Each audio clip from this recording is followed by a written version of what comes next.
다니엘서 4장까지의 말씀을 통해서 우리는 하나님께서 다니엘과 그의 세 친구들을 통해서 바벨론 제국은 물론 느부갓네살 왕까지 어떻게 다스리시는지 살펴보았습니다.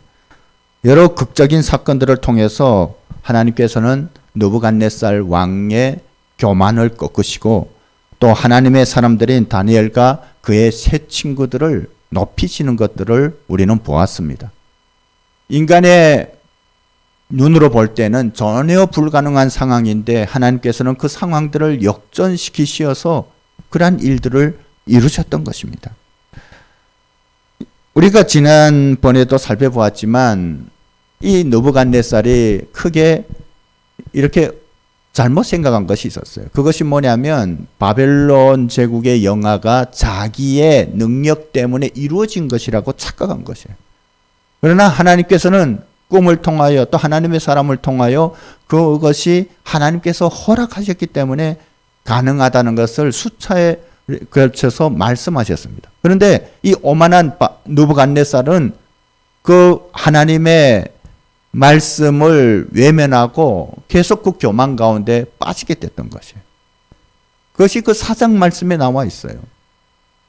그가 교만에 극에 달하게 되자 하나님께서 그를 강하게 다스리기 시작했습니다. 그래서 일어난 사건이 뭡니까?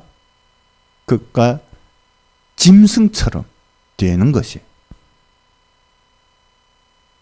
하나님처럼 높아지려고 하는 느부갓네살을 가장 바닥으로 떨구신 거예요.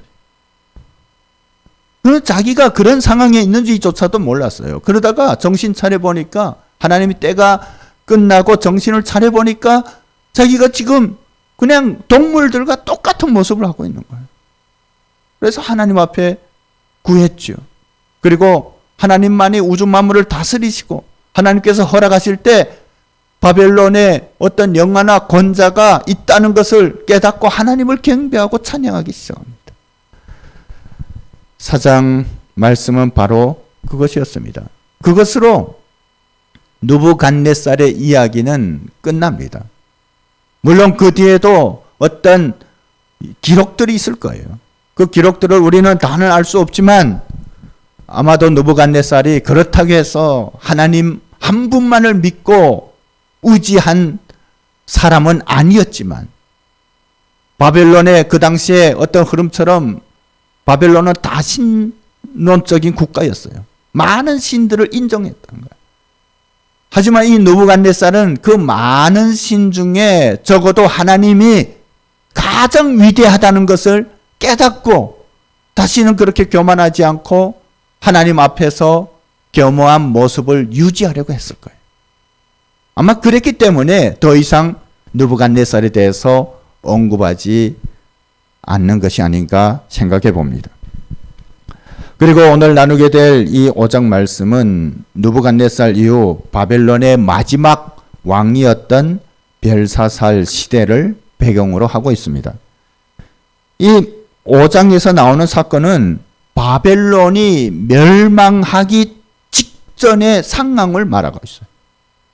내일에 멸망하는데 오늘에 대해서 말하고 있는 거예요. 바벨론은 BC 539년에 멸망했습니다. 그러니까 이 4장과 5장 사이에는 적어도 이 연대기로 계산해 보면 25년 이상의 공간이 있어요. 그 사이에 느부갓네살 왕도 죽고 또 여러 명의 왕들이 바벨론을 통치했습니다. 그런데 오늘 본문에서 바벨론의 왕으로 언급된 이 벨사살은 실은 역사 기록에는 바벨론의 왕으로 언급하지 않고 있어요. 왜 그럴까요? 그런데 성경에서는 분명히 바벨론 마지막 왕이라고 말하고 있습니다.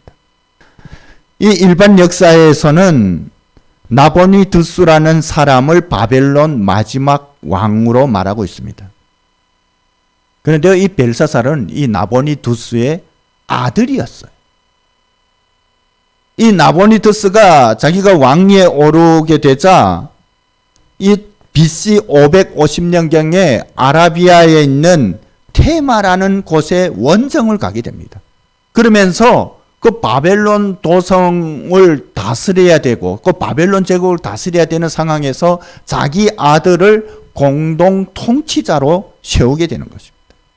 근데 어떤 이유에서인지 이 나보니두스 왕이 테마에 간 이후에 이 바벨론이 멸망하기까지 한 번도 바벨론 도성에 오지 않았습니다. 정치에 한멸해서 그런지 아니면 몸이 아파서 그런지 그 이유는 알 수 없지만 한 번도 오지 않았다는 것입니다. 때문에 이 벨사살 왕에 의해서 바벨론의 섭정 통치가 이 바벨론 제국이 망하기까지 계속되었다는 것을 우리는 알 수가 있습니다. 한편 이 다니엘은 느부갓네살 왕 때 등극되어 바벨론 제국의 중요한 직책을 맡게 되었는데 그 이후에 많은 왕들이 바뀌게 되면서 그 직책들을 다 내려놓은 상황임을 우리는 5장 말씀 배경을 통해서 알 수가 있습니다. 이 5장 말씀은 우리에게 바벨론 제국이 무너지고 새로운 제국이 등장하는 이 대격변기 배후에는 하나님의 섭리가 있음을 말씀하고 있어요.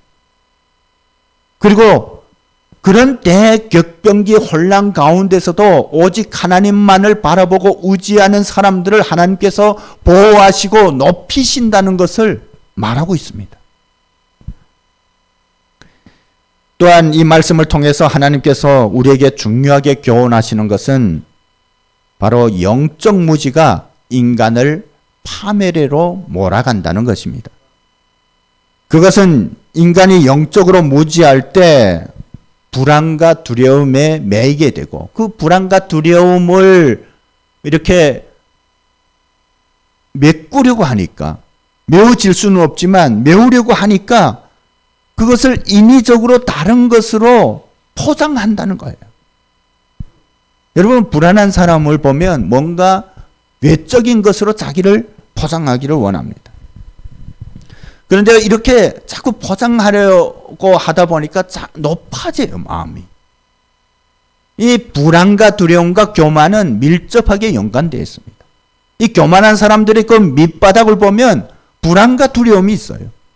그 불안과 두려움 때문에 자꾸 자기를 높이다 보니까 교만해지는 거예요.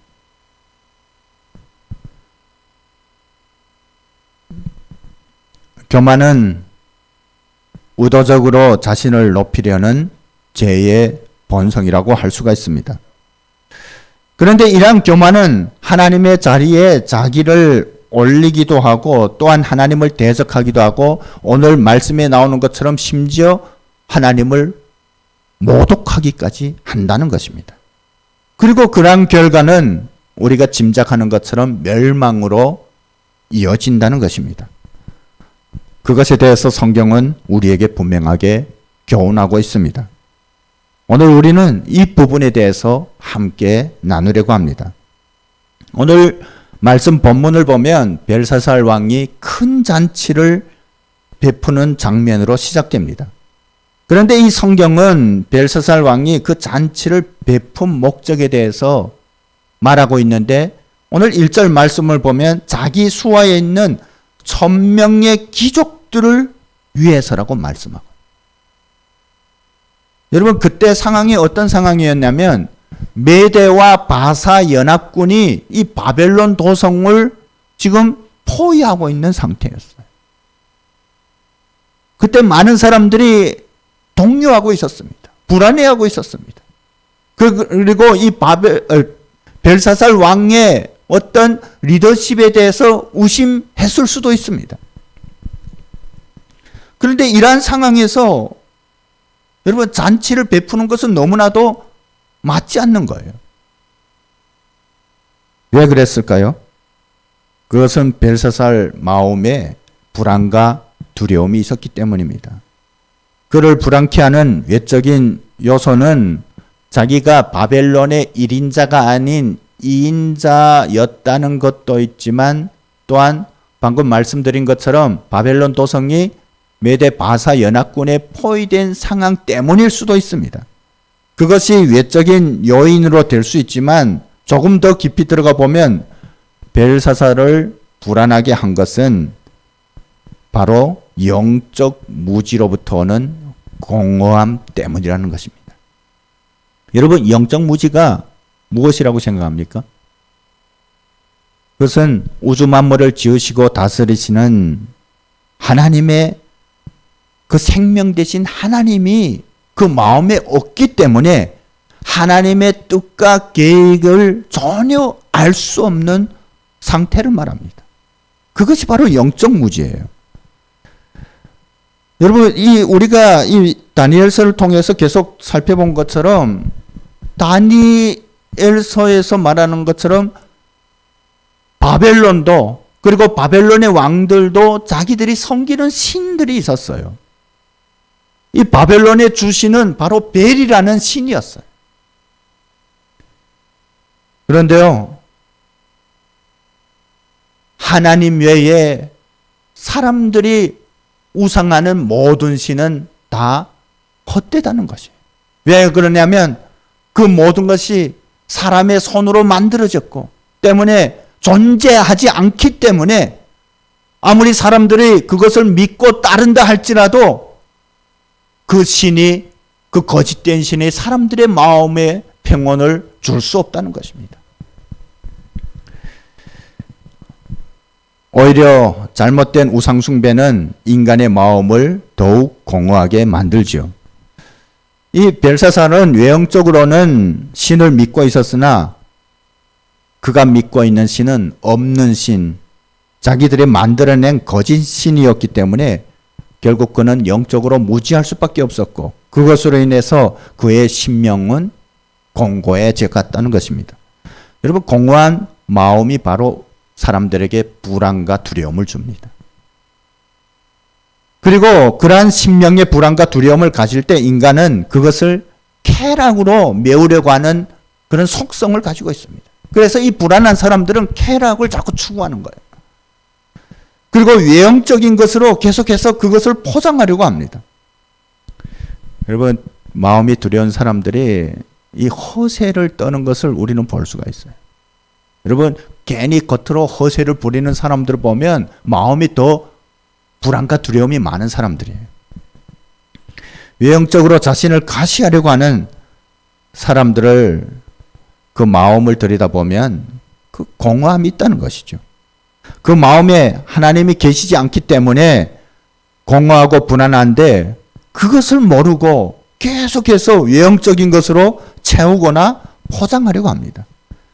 그것 때문에 결국은 자신을 계속해서 높이게 되고 가시하게 된다는 것입니다. 여러분, 그러면 세상 사람들만 그럴까요? 그리스도인들 중에도 그런 사람들이 있다는 거예요. 실은 하나님을 믿는다고 하면서 계속해서 세상적인 것으로 자기를 과시하려는 그런 그리스도인들이 있습니다. 왜 그럴까요? 그것은 우리에게 진정한 평안을 주시는 하나님을 제대로 믿지 못하기 때문에 그렇습니다. 그래서 계속해서 세상적인 것으로 교회에 와서도 자기를 과시하려고 합니다. 그런데요, 심지어 신앙적인 부분을 가지고 자기를 과시하는 사람까지 있어요. 여러분, 저도 봤어요. 이 명함에 나는 40일 금식 기도 2번 했습니다. 이렇게 찍어 놓은 사람을 제가 봤어요.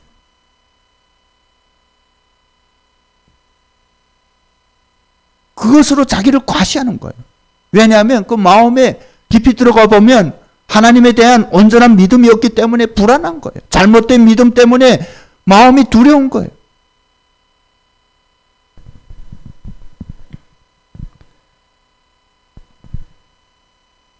벨사살의 경우도 마찬가지였습니다. 그는 마음의 불안 때문에 그것을 감추려고 했고 바벨론에서 영향력을 가지고 있는 수많은 귀족들에게 자기의 어떤 능력을 과시하기를 원했습니다. 그래서 적군이 바벨론 성을 포위하고 있지만 자신은 그런 것쯤은 두려워하지 않는 담대한 군주라는 것을 보여주고 싶은 거예요. 그래서 말하자면 적들이 포위하고 있는 상황에서 잔치를 배설한 거예요. 그러면 사람들이 어떻게 생각했습니까? 야, 우리 벨사살 왕은 정말 담력이 대단하고 배짱이 두둑한 왕이구나. 뭐 그런 걸 보여주려고 했겠죠. 이 독재자들이 보통 보면 그런 류예요. 이 독재자들 보면 마음의 불안과 두려움이 더 많은 사람들이에요.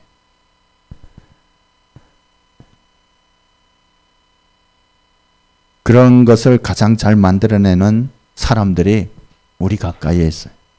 바로 저 북한의 독재자들입니다. 그래서 실은 뭐 우리 장군님이 담력이 넘치고 하지만 여러분, 담력이 넘치면 왜 자기 국민들도 무서워해서 숨어 다녀요? 왜 그의 모든 행적이 베일에 쌓여 있습니까? 불안하고 두려우기 때문에. 그러면서 사람들에게 그런 불안과 두려움을 거짓으로 포장하려고 합니다. 과시하려고 합니다. 그래서 뭐 김일성 그 회고록에 보면 뭐 이렇게 전설들 막 이런 거짓말들을 부풀려 놓은 거예요. 북한의 교과서들에 뭐 솔방울로 수리탄 만들고 가랑잎 타고 뭐 날아다니고 막 이런 것이 그래서 만들어진 거예요. 여러분, 김정은 혁명 역사가 새로 만들어졌는데 거기에 뭐가 있는지 아세요? 김정은이 3살 때 총을 쐈다는 거예요. 그리고 9살 때 이렇게 10발의 총탄을 3초 내에 관역을 다 맞췄다는 거예요. 뭐 이전에 김정일이 이 골프를 홀인원 했다고 그렇게 또 뉴스에 나왔어요. 그리고 이게 그냥 그게 아니라 북한 아이들 가르치는 교과서에 나온 겁니다. 김정은이가 3살 때 차를 운전했대요. 그리고 8살 되기 전에 승용차를 비포장 도로에서 질주했다고 나옵니다. 여러분, 그거는 범죄가 아니에요? 사실이라면? 사실일 수도 없지만.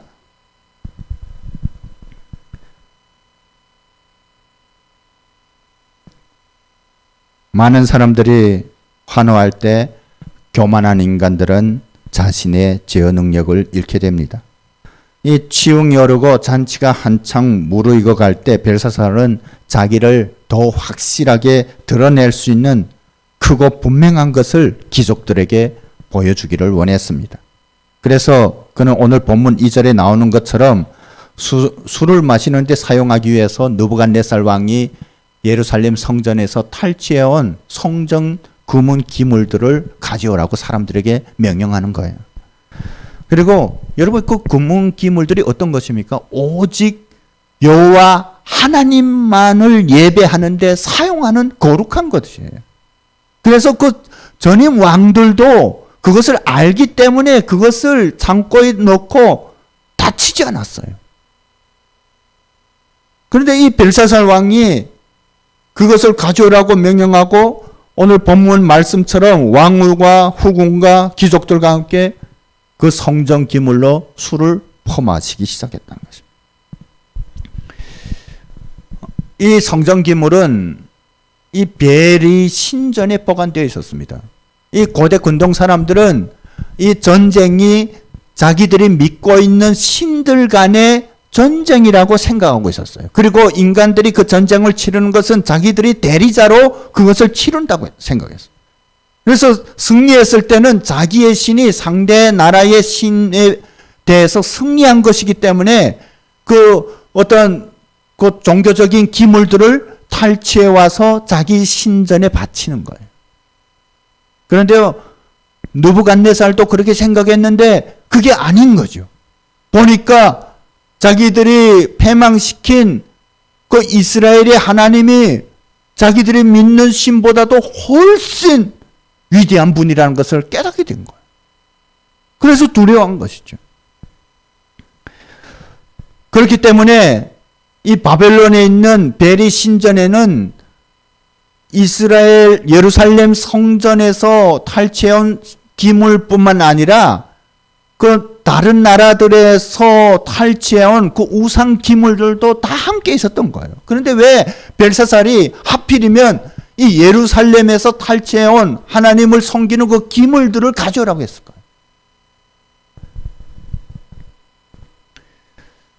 그것은 그 마음의 어떤 자격지심 때문에 있어요. 그는 비록 그것을 눈으로 직접 보지는 못했지만 그 이스라엘의 국부였던 느부갓네살 왕 때부터 하나님의 그 역사들을 알고 있었습니다. 자기들도 신을 가지고 있는데 왜 자기들이 패망시킨 이스라엘의 신을 자기들이 두려워해야 되고 왜 그 앞에 설설 기어야 되고 이런 부분들이 납득되지 않고 그 마음의 불만을 가지고 있었을 거예요. 우리가 이미 살펴본 것처럼 이 느부갓네살 왕은 하나님의 권능을 체험한 다음에 뭐라고 했습니까? 이 조서를 써서 전국에 배포했습니다. 그것은 뭐냐면 이스라엘 하나님을 모독하지 말고 존경할 것을 강조합니다. 그리고 만일 하나님께 경솔히 말하거든 그 몸을 쪼개고 그 집을 뭘 만들겠다고 했어요? 거름터로 만들겠다고.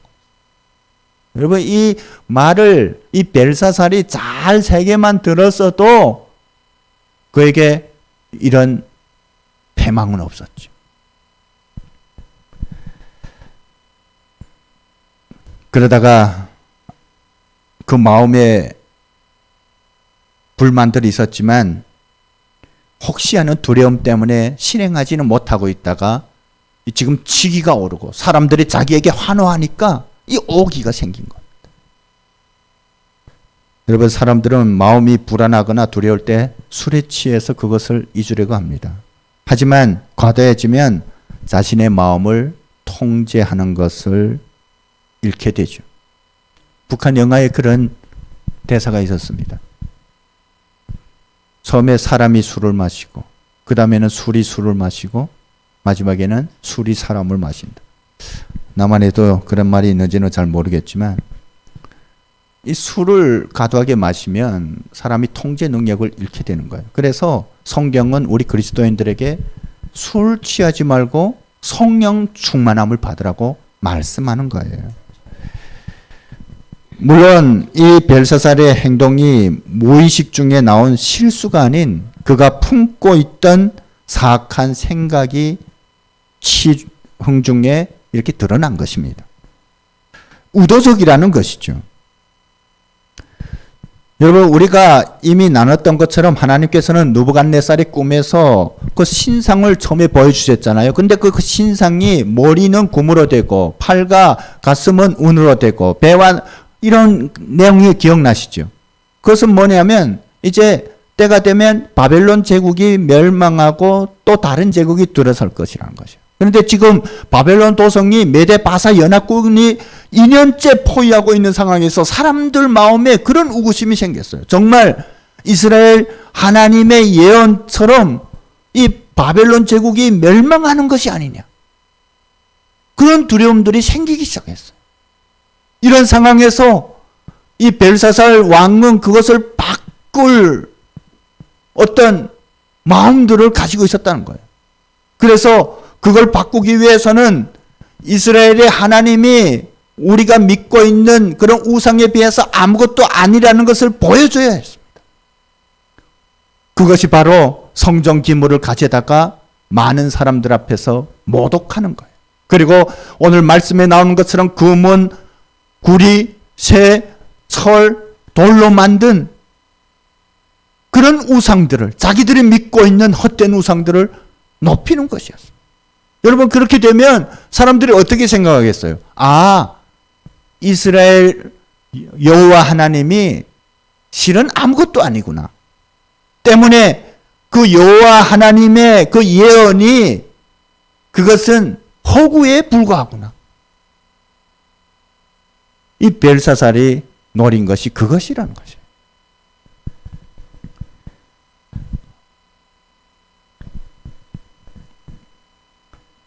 벨사살은 이스라엘의 하나님을 패배한 무력한 신으로 비하시키고 자신들이 섬기는 우상들을 하나님보다 월등한 존재로 부각시키려고 했습니다. 그것을 통해서 자신을 드러내기를 원했습니다. 이스라엘 하나님의 영향력을 바벨론 땅에서 무력화시키기를 원했습니다. 물론 그렇게 한 데는 어떤 이유들이 있습니다. 이 벨사살도 믿는 구석이 있었다는 거예요. 지금 2년 동안 메대 바사 연합군이 포위하고 있었지만 쉽게 그것을 뚫지 못한 것이 원인이 있었어요. 왜냐하면 이 느부갓네살 왕 때 여러분 이 바벨론 도성이 어마어마한 도시였어요. 그런데 그 도성을 이렇게 견고한 성으로 둘러쌌습니다. 여러분 보통 우리나라 성을 생각하면 안 돼요. 그 성 위에는 이런 쌍두마차가 이렇게 오길 수 있을 정도로 그렇게 넓이를 가지고 있었어요. 두께를 가지고 있었습니다. 그런데 그 성벽이 하나가 아니었어요. 두 겹으로 쌓았어요. 이 바깥벽의 두께는 8.3m였다고 합니다. 그리고 이 안쪽의 성벽 두께는 7.7m였는데요. 그 성벽 높이가 얼마냐면 14m였어요. 그러니까 그때 전장에서는 그만한 것이면 난공불락의 요새인 거예요. 철옹성인 거예요. 그 무엇도 뚫을 수 없다는 거예요. 게다가 이 바벨론 도성 안에는 10년 동안 그 바벨론 도성 사람들이 먹을 수 있는 식량이 비축되어 있었어요. 그러니까 설마 하나님이 어떤 능력을 나타난다 할지라도 정말 이런 상황에서 그런 자기를 멸망시킬 만한 그런 것들이 이루어질까라고 이렇게 벨사살은 생각하고 있었을 거예요. 그런데요, 이제 우리가 다음 시간에도 나누겠지만 이런 하나님을 모독하는 신성 모독에 가증한 행위를 나타낸 바로 그 밤에 하나님께서 역사하셨어요. 극도의 교만을 나타낸 날이 바로 하나님의 계시가 성취된 날이라고 성경은 우리에게 말씀하고 있습니다. 여러분 이것을 통해서 하나님께서는 우리에게 하나님을 모독하는 것은 굉장히 엄중한 범죄라는 것을 말씀하고 있습니다. 여러분 이 하나님을 섬기는 데 사용했던 이 기명의 술을 부어 마셨다는 것이 뭘 말하냐면 하나님을 자기보다도 못한 존재로 멸시했다는 걸 말해요. 신성모독이죠. 그래서 이 바벨론에 멸망된 근본 원인이 이 신성모독에 있다는 것입니다. 이 PPT 사진을 보면 그 즉시에 하나님의 이적이 나타났어요. 오늘 말씀에 나눈 것처럼 뭡니까? 그 1000명의 귀족들이 지금 술을 퍼마시고 있는데 벽에 갑자기 손들이 나타나면서 글이 쓰여지는 거예요. 그런데 이 손은 이 벨사살 왕만 봤어요. 다른 귀족들은 그 손은 보지 못하고 보지 못한 글이 쓰여지는 것을 봤습니다. 그런데 오늘 이 말씀을 보면 우리가 그 현장에 있다고 생각해 보면 굉장히 좀 웃기는 부분이 있어요. 조금 전까지만 해도 허세를 부르며 우기 넘치던 그 벨사살 왕이 갑자기 사시나무 떨듯이 무너지는 것을 보여주고 있습니다. 여러분 그것은 뭘 말합니까? 6절 말씀에 그렇게 말하고 있어요. 넓적 다리 마디가 녹는 듯하고. 이 말은 뭐냐면 온몸의 힘이 갑자기 다 빠져서 탈진한 상태를 말합니다. 그래서 너무 다리에 가누지 못해가지고 두 무릎 마디가 어떻게 했습니까? 막 부딪힌 거예요. 좀 전까지만 해도 하나님을 모독하면서 의기양양했던 이 벨사살이 여러분 그런데 그것이 실은 하나님이 없는 벨사살의 진짜 모습이었어요. 영적 무지에 빠져서 불안과 두려움 상황에 있는 벨사살의 진짜 모습이었다는 것입니다. 얼마나 두려웠으면 큰 소리로 이 바벨론의 지혜자들을 불러들였겠습니까? 그리고 이 글과 지금 그것이 자기를 심판하는 글인지조차도 몰라요. 그러나 단지 상황이 갑자기 바뀌니까 그 불안한 모습이 드러난 거예요. 그 마음이 하나님의 평강이었기 때문에. 그리고 이 글을 해석하는 사람에게 바벨론의 셋째 통치자로 삼겠다고 합니다. 여러분 첫째 통치자는 자기의 아버지예요. 자기가 둘째 통치자예요. 셋째 통치자는 바로 자기 다음에 어떤 권력자로 세우겠다는 것입니다.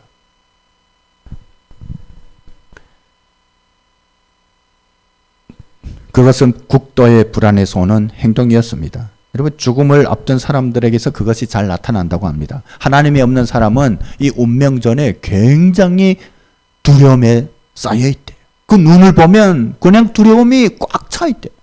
그런데요, 그 마음에 하나님이 계신 사람들은 그 죽음 직전에 그렇게 평온하다.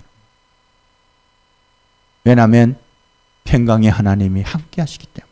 그리고 이것이 진정한 죽음이 아니고 우리는 하나님과 함께 영원히 살 것을 믿기 때문에, 하나님께서 확신시켜 주기 때문에 그런 것입니다. 세상 사람들은 종종 하나님이 눈에 보이지 않는다고 해서 하나님을 무시하고 멸시하고 심지어 신성모독까지 하고 있죠. 여러분, 지금 우리를 둘러싸고 있는 세상 가운데서 신성모독 행위가 얼마나 많이 나타나고 있습니까? 그들은 지금 눈에 보이지 않기 때문에 하나님이 존재하지 않는다고 하면서 오기를 부리는 거예요. 그래서 인터넷 댓글 보면 뭐 별난 말이 다 있어요. 뭐 이스라엘의 잡신이요 뭐요 하면서. 그런데 저는 그럴 때마다 처음에는 화가 났지만, 그래, 너는 그것대로 갚음을 당하리라. 여러분, 성경이 그것을 말씀하고 있어요. 그리고 그 하나님 부재로 오는 그런 불안과 두려움을 세상적인 것으로 계속해서 과시하려고 하고 있습니다. 그리고 과시하다가 그것에 신성시를 불어넣고 우상하는 거예요. 그러나 그 어떤 것도 인간의 마음속에서 불안과 두려움을 해결할 수가 없습니다. 오직 하나님만이 그것을 해결할 수 있는 거예요. 때문에 돌이켜서 하나님 앞에 나와야 되지만 오히려 더욱 큰 교만으로 하나님을 대적하는 것입니다. 그런 끝은 바로 멸망의 구렁텅이만 남아있다는 것입니다. 아마 사람들은 자기에게 주어진 그런 시간 동안에 마음대로 자기가 원하는 것을 할 수 있을지 모릅니다. 하지만 그들이 돌이키지 않고 하나님을 모독하고 외면하고 거부한다면 그 마지막은 하나님의 진노를, 하나님의 심판을 당하는 일만 남게 된다는 것입니다. 때문에 우리는 이 혼란스러운 세상 가운데서 세상이 이런 말을 하고 또 세상의 흐름이 이렇다고 해서 무작정 그것을 따르는 것이 아니라 우리에게 약속하신, 그리고 우리 마음 가운데 내주하신 생명 되신 주님의 말씀에 귀를 기울여야 합니다. 주님의 뜻에 순종해야 합니다. 그런 삶에 소망이 있습니다. 평강이 있습니다. 여러분, 세상이 아무리 쾌락을 줄지라도 거기에는 진정한 평강이 없습니다. 우리 마음 가운데 주님만을 온전히 붙들 때 하늘의 평강이 우리를 지배하게 될 것입니다. 이 시간 함께